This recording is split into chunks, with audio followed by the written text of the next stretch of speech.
6 months for an older person is an awfully short space of time. 3 months, 6 months for a person of your age is a long space of time. How do you think you can get to the older people to actually listen to you, not just make promises and say, yeah, we'll come along, yeah, we'll do something about this, oh yes, I've got this and I'll do it in 6 months, and 6 months gone by. It goes by too fast when you're older, it's true. I didn't believe it when I was your age. How do you think you could actually get across those people and say there's an urgency, there's immediacy in this? How do you think you could actually get them to listen? I think there's something behind it. How do you feel about that? Actually get people to get the idea of really, it's now, not tomorrow. No, it's a good point you raised, because when the older we get, time tends to go more quickly. And when I was younger, everything seems to drag on. But you mentioned the fact you're disappointed already because you've had politicians tell you things are going to happen and not. But yeah, I think 6 months may be a short time for an older person, but because the climate crisis and the ecological crisis are escalating so quickly, we can't really go by old people's standards anymore. And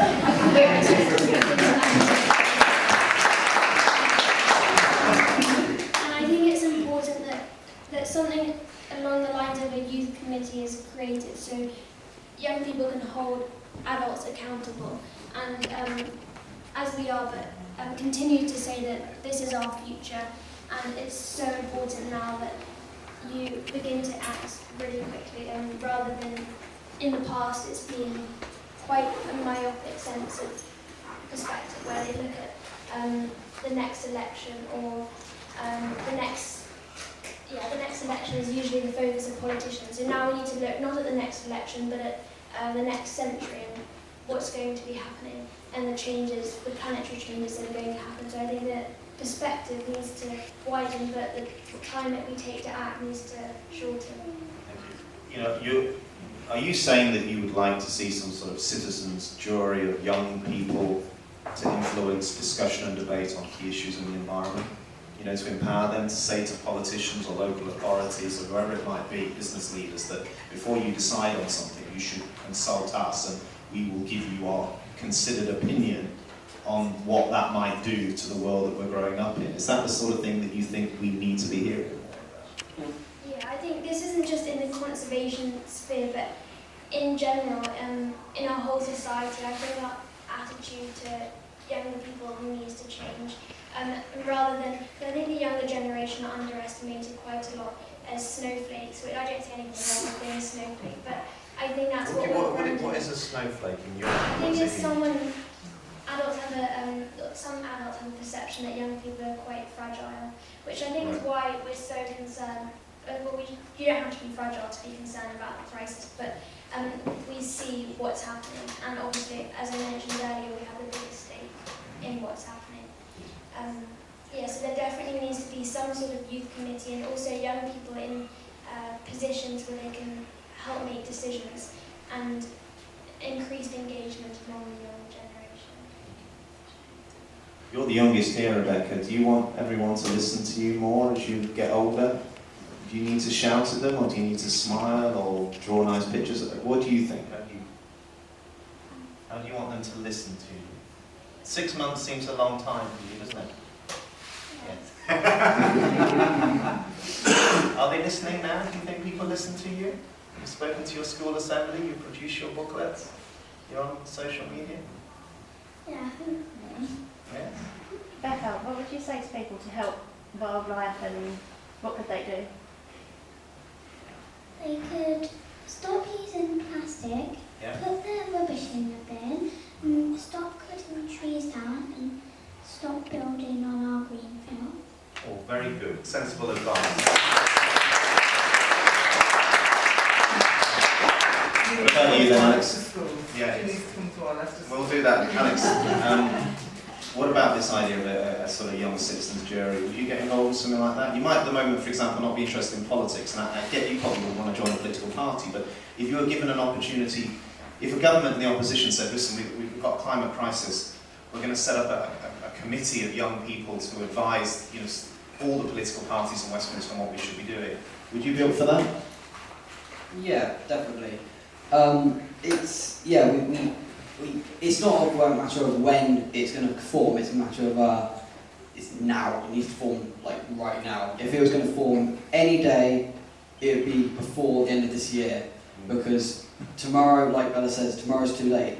It almost seems that the government is postponing putting children in, not in command, but in the right, and listening to them and taking action of what they say, because I'm not trying to be polite here, but a lot of times politics and MPs just listen to children and say, oh, really inspiring, and then just move on, and next topic, Brexit again.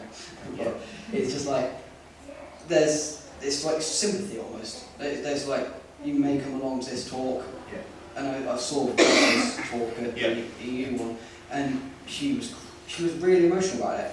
And you'd think that after everyone saw that and they gave a standing ovation and everything, you'd think that someone would do something about it, but no, they've all gone off and gone and done the next thing.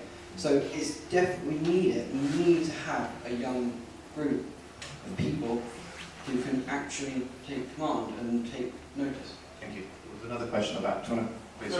There are an awful lot of things which, and I agree with, in that people are saying we need this now and we need to completely stop cutting down trees, we need to start producing a more eco-friendly lifestyle. I think in that effect it scares a lot of the older generation because they've grown into a world that they've created which is more reliant on these things. With this, an awful lot of the politicians are among that generation, as has been said earlier. There's obviously going to be some delay in passing that through because of this, and because of uncertainty on their behalf. And so that's not really going to work in the long, or in, it's the short run really, it has to happen now. So instead of saying perhaps what politicians need to be doing, what do you think needs to happen for us to be able to persuade politicians so that we don't get another Brexit where it's held over a course of time far longer than it should have been, where it's now distracting us from more important issues? If you had a chance to tell politicians what they should do,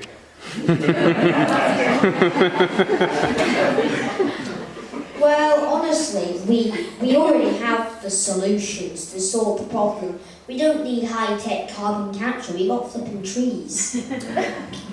So we have the solutions, but there's no political will because there's no profit. Really, it goes like, if you got money for sorting climate change, then they'd be straight on it, but there isn't. There's the price of saving our future, and of course the politicians, they think, well, we'll be dead by then, so why does that matter? You've raised a very important point, which adults often don't think about. We can't put a profit on everything in this world. Everything can't be about creating wealth. But to be fair to all of you here as children, you're extremely fortunate. You've been brought up in households with incomes and standards of living that people in many parts of this world could only dream of. And that means you're here healthy and have good clothes and you're clean and you can debate. So you understand how important that world of wealth creation is to provide that. And I would say in defence of us grown-ups, somehow we've got to balance the need to continue to provide that for you, but at the same time to provide a better world for you to live in that's not destroying everything around it. It's not an easy thing to do. And you guys are going to have to try and find some of the solutions, and I don't easily have them. But you want to... I'm not saying that we should all stop earning money here. I'm saying that politicians and other certain adults, whose I'm not going to mention, their lives are orientated around money, which is half of the reason we're in the mess that we're in, really. So, just going to raise that up. That's a good point. Another question we've got here. James, I'll come to you. Sorry. Who's obviously also, if you don't know James, he's a very well-known wildlife advocate, broadcaster and blogger. He's been out doing lots of things with us as well. Over to you, James. Thanks. So obviously this year we've had huge mobilisation in our generation of all of the climate strikes. This is happening at a time when youth disconnect from nature has never been greater. Do you think people are striking primarily because of the social impacts, and is there a way that we can engage those strikers in wider environmental issues and wildlife campaigning as well? Yeah, it's a good one to start with you, Greg. Sorry, Greta. That's probably nice to say. You've been sort of pursuing a lot of this stuff before the climate change stuff came along, and to a degree even before Greta came along. You know, how do you see it? Are you a bit worried that some of this is diverting attention away from the wildlife protection issues that you really care about, you know, ivory and wildlife crime and other things? Or is it, can you combine it all? It's a bit like the Extinction Rebellion issue hasn't been very focused on animals and wildlife protection. There is, I think, an event coming up in October where they're trying to bring that back to the fore. But how do you see that debate going?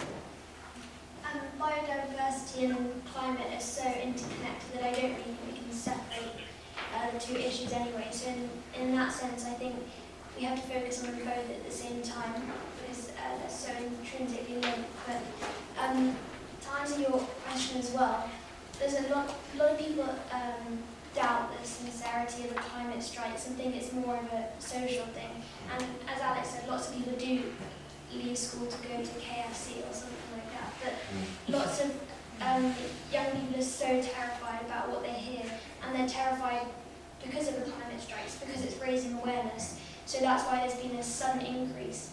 And there's even a phenomenon now called eco-anxiety, where young people are so afraid of the future and the planet we're going to inherit that they become so anxious about it. So that's now a mental health phenomenon as well.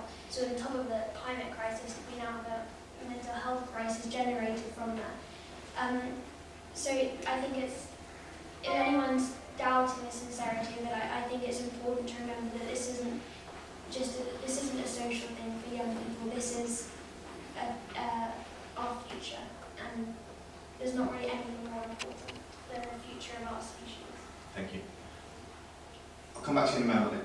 Do you need a sense of humour to be doing this type of thing? Because you've got one. That helps, and it helps me at times.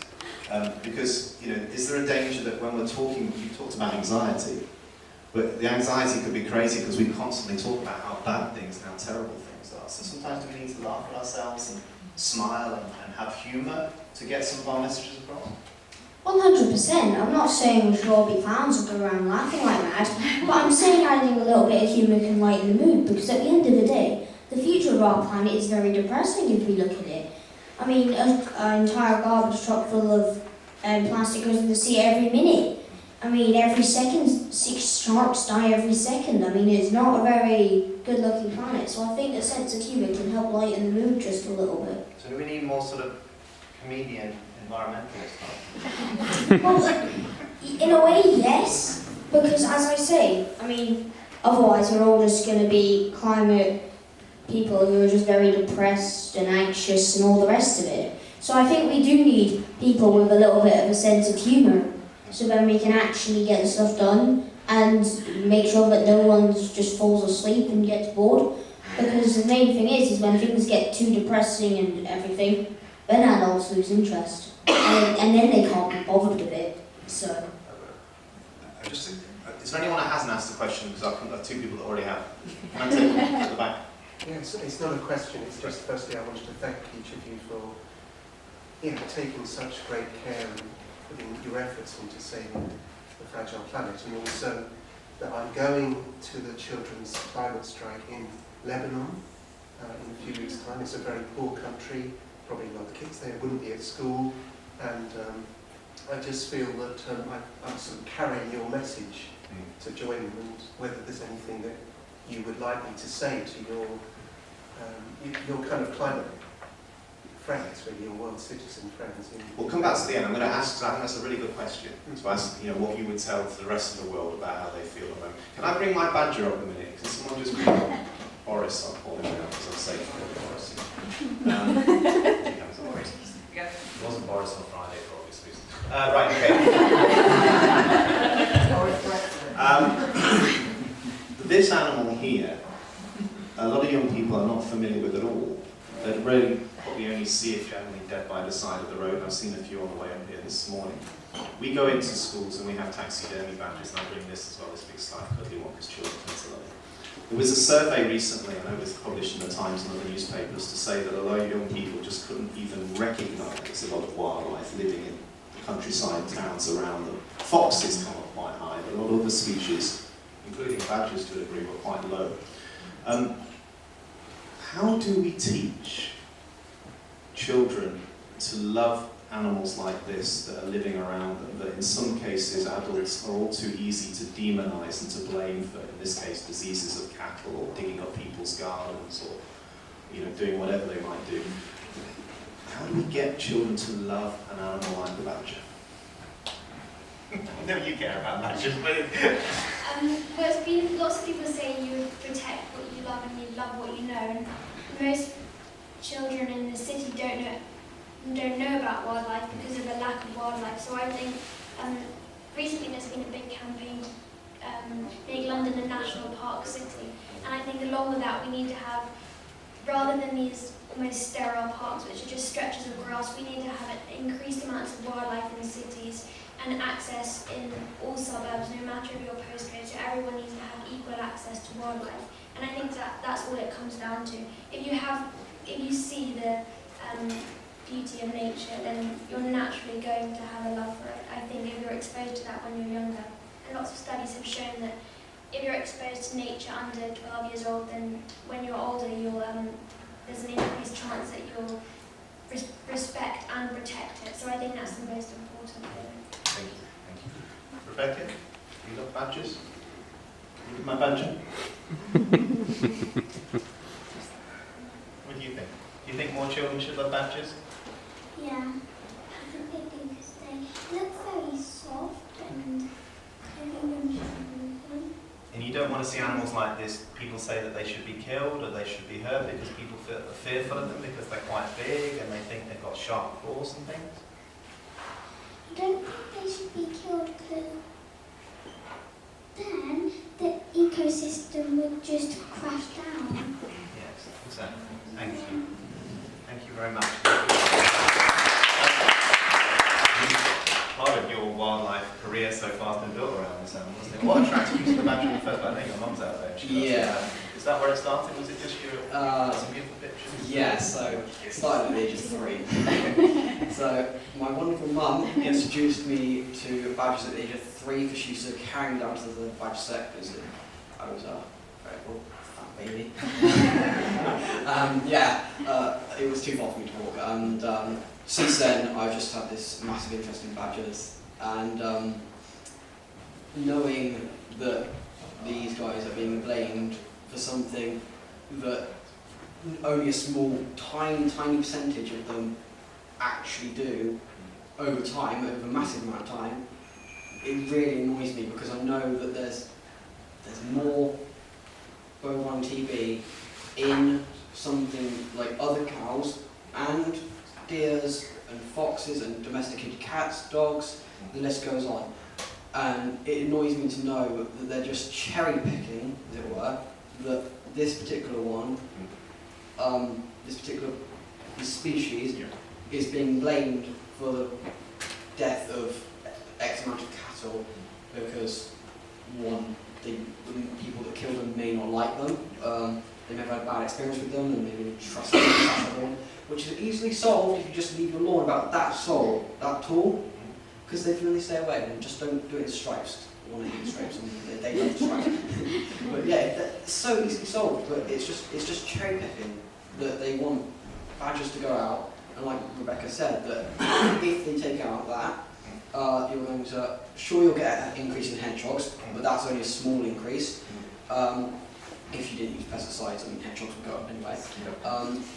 You would have the decrease of so much, as in like, you get, I'm trying to think now, it's like so many, I'm just trying to think of one example, but so many different things that it just crash.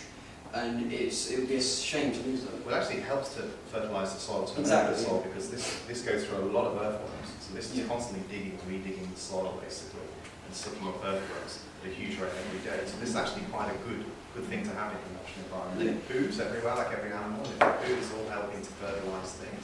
So, yeah, good things, badgers. Yeah, I just want to say one more thing. Yeah. So I have heard, I was only watching this on YouTube the other day, when it was raining, this is the best to do. Yeah. I was watching that Americans have studied badgers and said that they are the UK's bears. Yep. Which is funny because if you go into schools there's no mention of badgers, but there's mentions of brown bears, black bears, and I think if Americans love our badgers so much, and we love theirs, it's just not right. Surely we should love our badgers as our bears, and then they love their bears as bears. I agree, and actually this, as big as it is, there are badgers, a big boar badger that could be this size, and they are, our bears. Effectively, we don't have bears or wolves anymore, and our badgers are better looking than American badgers. I love all badgers. Bears look like gargoyles. Ours are actually quite pretty, so just don't start. You love sharks, don't you? But that's another animal that's really demonised, isn't it? Do you want to tell us why you love sharks so much? Well, I mean, if we look at a shark, it's just a beautiful and it's an incredibly impressive beast. I mean, yeah, it's got big teeth and all the rest of it, but it's a shark. I mean, to do with the demonisation, thank you Steven Spielberg for creating Jaws. That didn't really help anything. So, I mean, it was that movie, Sharknado, Sharkenstein, Jurassic Shark, all that rubbish.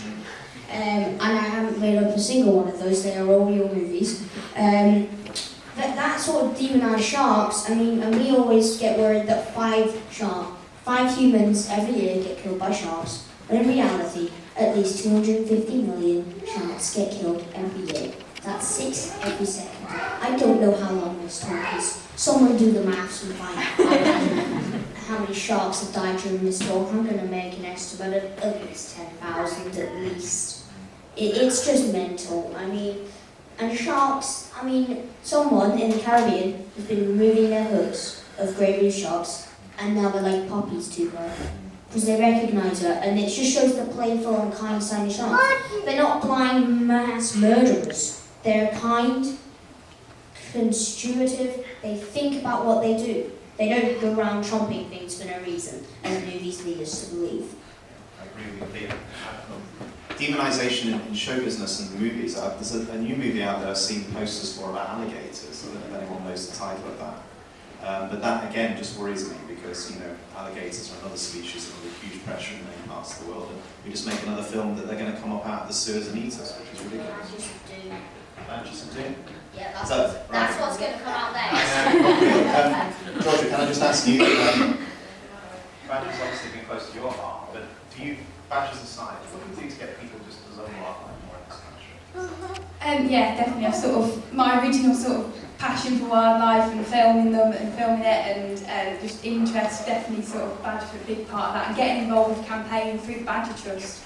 And I think it's definitely down to education, as we've spoken about, like get into schools, into primary schools, and it isn't necessarily about, well, it's nothing to do, you can't teach a child to love nature because they already do. It's about sparking and igniting that passion which they already do, and it's about showing them why they're amazing and why they should be passionate about them and why they need to protect them, because if they are passionate they're going to want to fight for them.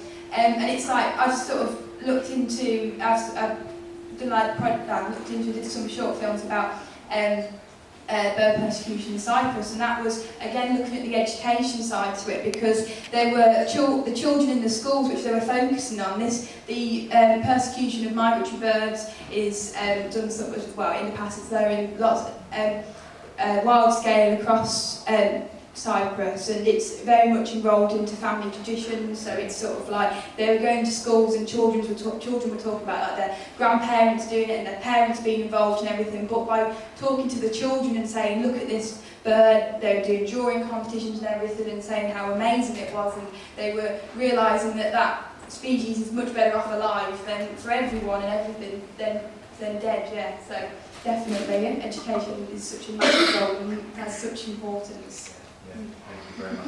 I'm going to finish with the last point because we are pushed for time. I'm sorry, I just want to keep it. The point you raised about the message to the world, because the fact that you're going to a country like Lebanon that's struggled so much with war and poverty and other things to take climate issues forward, I think is incredible. So well done. But I do think I'd like to hear what all of the panel would say in terms of the message they have going out of this room to the wider world about the future and why they care so much more can be done. I'll start with you, Bert. What would you say to the world? I think that's incredible that it's how many people are striking, and it's just a testimony to how much young people care. So to the climate strikers you're going to see, I would just say thank you from me, because really it's the only way we're going to move forward is as a movement, and to have a global movement is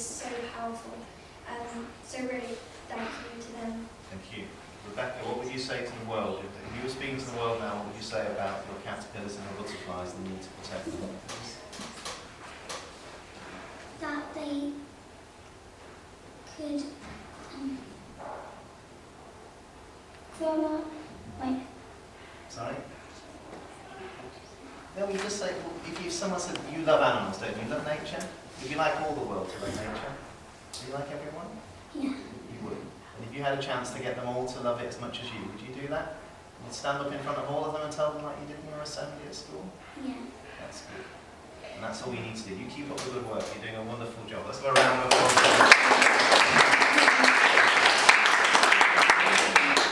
You've got a voice, you've got a platform. Yeah.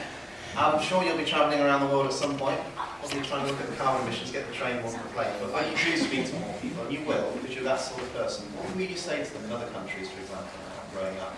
I think that if I was to speak to any other countries, I'd say focus on your own wildlife problems and wildlife crime. Yeah. Because this is, I'm not blaming you, Dominic, but what you just said, saying, oh, you'll probably go abroad. I hate that idea. I think that it's a waste of both carbon emissions, fuel, and everything.